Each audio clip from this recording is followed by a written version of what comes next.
Hello, boys and girls. Once again, it is I, Jason Booth.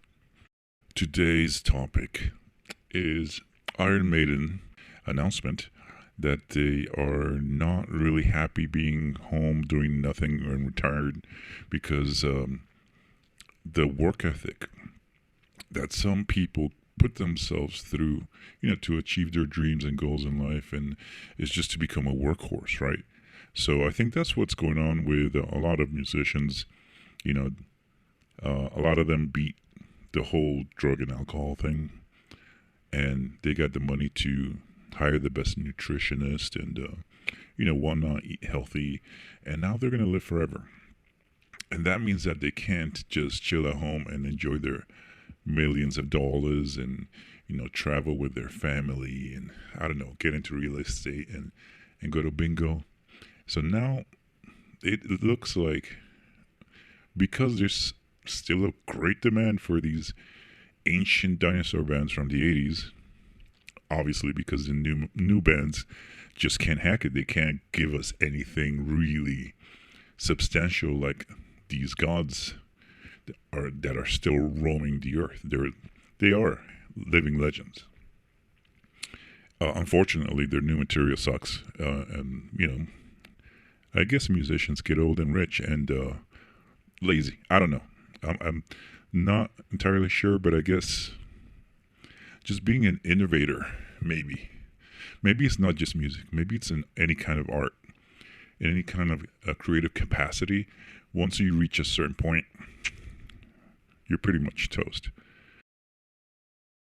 The plethora. Of albums these people put out, and not a one of them has any merit to them. There's not even like, oh, this one song at least is like incredible. No, listen to any song. Matter of Life and Death, Dance of Death, Sunjitsu, Brave New World. What was that from Planet X or something? I don't know. That Final Frontier? Is that what it is? Yeah. I listened to all that in hopes that, oh man, like they're really giving us something else, some new storyline or something.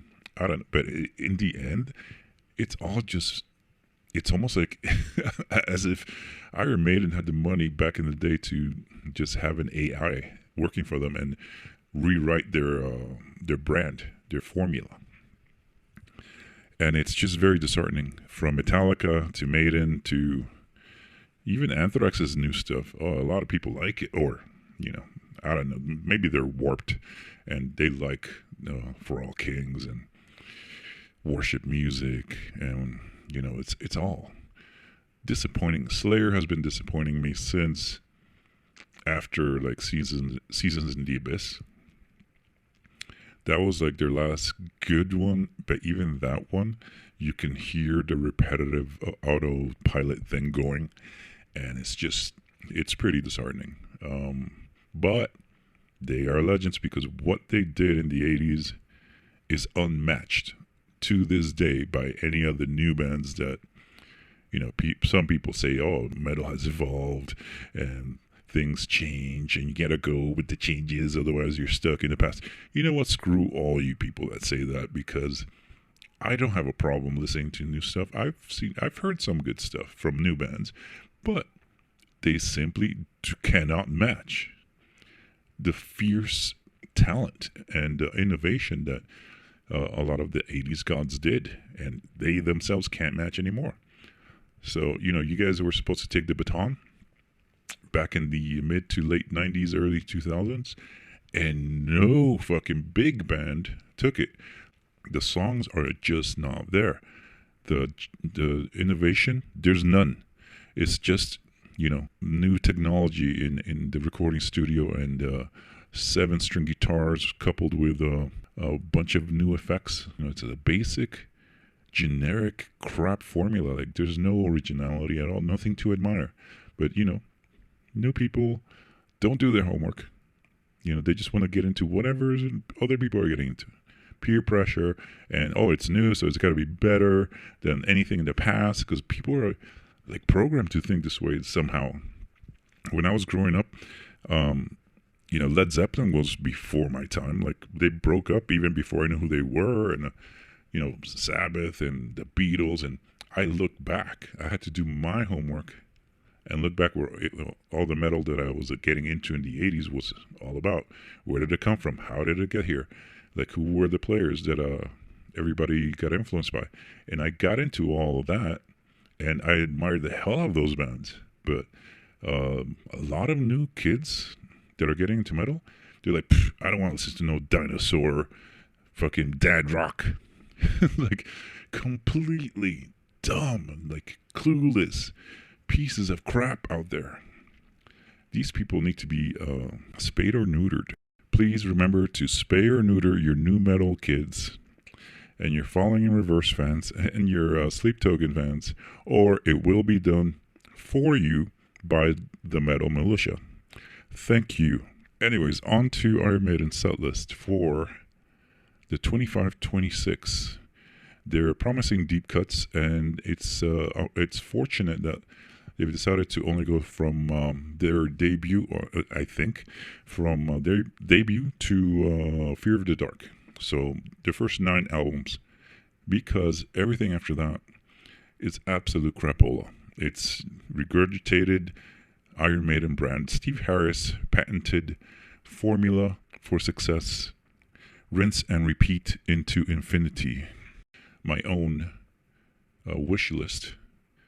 And it goes like this: intro, a pipe organ solo, like a very creepy Phantom of the Opera, the movie, or, like a horror film version of an intro with the pipe organs. Maybe some visuals of somebody up in the balcony zooming in on who's playing the pipe organ in the dark. And then it gets closer and closer, and it's like a cool pipe organ solo.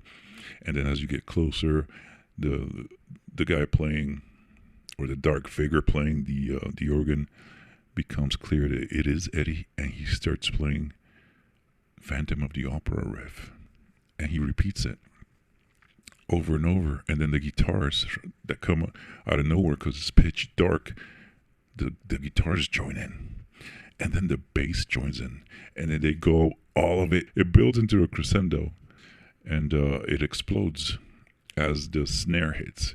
The banner falls, and there's the band, and they're all just going off with Phantom of the Opera, the beloved debut classic, which is totally amazing. And I love that song. I learned to play it a long time ago, and I forgot it, but I gotta learn it again, because it is pretty much an adrenaline rush. It's a great song. And then after that, I have Running Free, just to give people a chance to breathe and just get jiggy with it. It's a great, catchy, almost punk song, which is very ironic. I think that was Steve Harris's attempt to placate their record label that wanted them to be a punk band, because that was all the rage in 77, right? 78, etc. But I guess that was his version of, here, we'll do a little punk song, and you get off my back, because I want to play something else. I want to do things like Phantom of the Opera.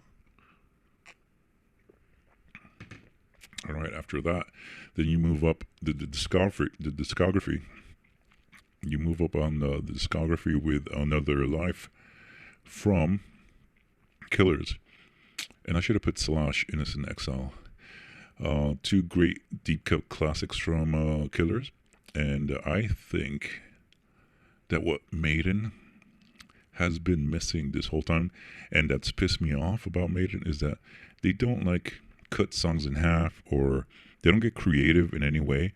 They simply play the songs as they are on the record, and I hate that about any band. I went to see The Prodigy back in the day when they were kind of big, and they played it pretty much like the album. I'm like, this sucks. This is all pre-programmed. This is all pre-played, on a laptop. When I went to see the Chemical Brothers, they messed with their songs, and they gave us something completely new and fresh, and they still played the songs, parts of the songs that that we're familiar with from the CD, but that's how you do it. Like Metallica used to do this all the time. They used to do medleys, and I love that. You know, it's like something really unique, and you see the band, you know, having like some chops and giving us something completely fresh, off the cuff, and tight. You know, this is how you can tell a band is totally tight and passionate and alive. And, you know, that's a real rock concert experience. The jam bands, you know, they used to do this all the time in 60s, 70s. And it's just fucking great because you can hear how tight and how creative the band is. But I digress. Screw Maiden for not being like that. Gangland and The Prisoner, deep cuts that I would prefer from the Number of the Beast. Although The Prisoner, yeah, they used to play that a lot back in the day, but I don't think they've played it recently. Anyways, I would prefer, if not The Prisoner, I would really like Invaders, because those are two of my favorite songs. The other songs are fine, but you know, they kind of test my patience. And you want an adrenaline rush, right? When you're being attacked by Eddie, you don't want like a pensive, you know, children of the damned. You want adrenaline, hard action, heart pumping, fist pumping, just something pumping. Okay. So after that we go into Still Life, Sea of Madness. Two different album songs, but yeah. I think Peace of Mind is like one of my least favorite ones from Maiden. A lot of people are probably calling me all sorts of names when they hear this, but that's how I feel. I'm not that crazy about it, but there's some great songs in there. Still Life and Where Eagles Dare are two of my favorites.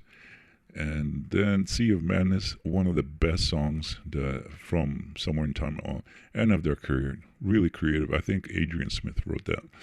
And it's just fantastic. You know, it literally soups you up and like a tsunami, and you're in the turmoil of an angry sea, being, you know, pushed around and about against your will, because you're in the sea of madness. Then The Loneliness of the Long Distance Runner. Awesome song. Great, long, epic, beautiful song. Beautiful. It's like a painting come to life audibly through your ears. It's a great piece. It deserves a Nobel Peace Prize.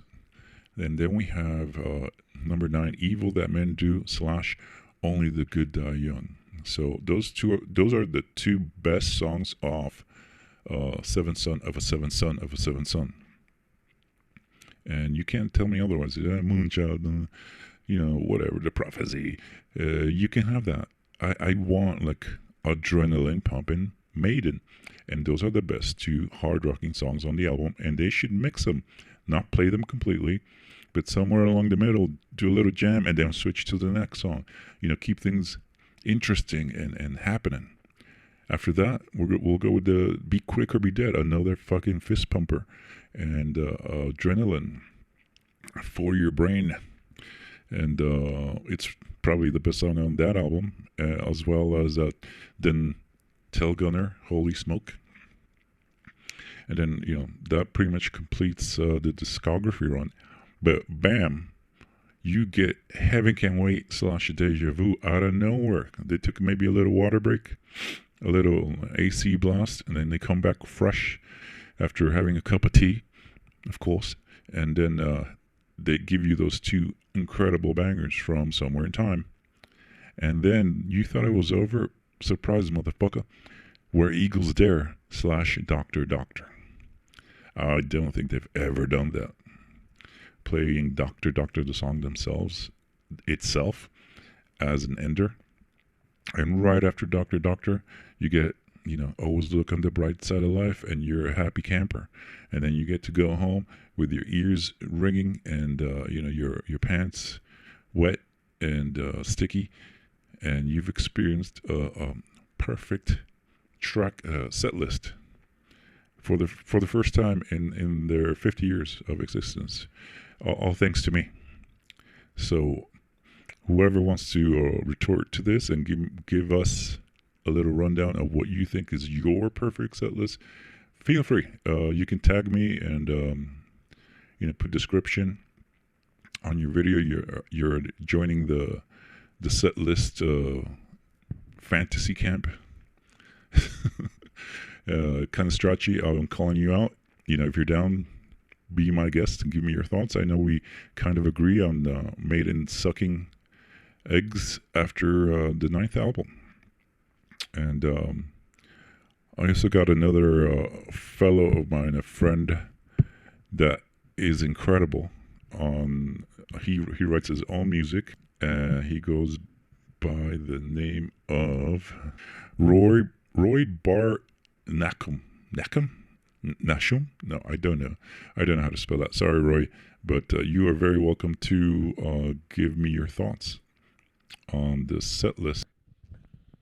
I had other topics in mind, but I'm just going to go one topic at a time as to not overwhelm the ADHD generation out there. Anybody else that wants to join in, feel free, because it's all about talking about metal and keeping it fucking